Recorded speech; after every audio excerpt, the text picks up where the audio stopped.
IUPAC दफ्तर पर ED की रेड के खिलाफ ममता बनर्जी ने खोला मोर्चा। तृणमूल कार्यकर्ताओं के साथ ममता बनर्जी का पैदल मार्च। ममता बनर्जी का बीजेपी पर बड़ा हमला, कहा बीजेपी जुमला और हमला वाली पार्टी, ऐसे हमलों से हमें और ज्यादा मजबूती मिलती है। ममता बोली, बीजेपी वाले बांग्ला बोलने को बांग्लादेशी कहते हैं, इन लोगों को गांधी पर भी भरोसा नहीं था, क्या बीजेपी मुझे जेल में डालेगी।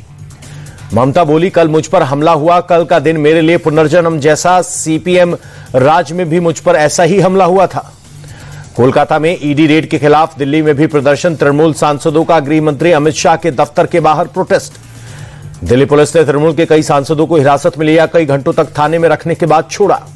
तृणमूल सांसद कीर्ति आजाद ने ईडी की छापेमारी को गलत बताया, कहा अलोकतांत्रिक तरीके से चुनाव जीतने की कोशिश में बीजेपी।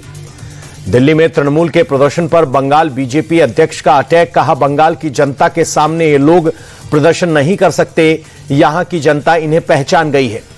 ममता के आरोपों पर बीजेपी का पलटवार। रविशंकर प्रसाद बोले, रेड सीएम के घर पर नहीं थी, ममता को इतनी घबराहट क्यों।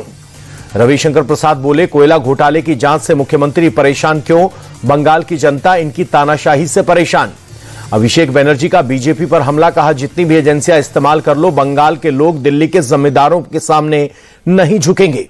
ईडी की रेड को लेकर कलकत्ता हाईकोर्ट में हंगामे के चलते सुनवाई टली, अब 14 जनवरी को सुनवाई होगी। ईडी की छापेमारी को लेकर कोलकाता में शिकायत दर्ज। ममता बनर्जी ने अज्ञात लोगों के खिलाफ दर्ज कराई शिकायत। मल्लिकार्जुन खड़गे ने विदेश नीति को लेकर मोदी सरकार को घेरा, कहा सरकार ने चीनी कंपनियों के लिए रेड कारपेट बिछाया।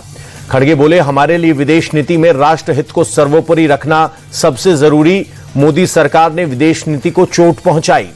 राहुल गांधी का बीजेपी पर बड़ा हमला, कहा भ्रष्ट जनता पार्टी की डबल इंजन सरकार ने लोगों की जिंदगी तबाह की।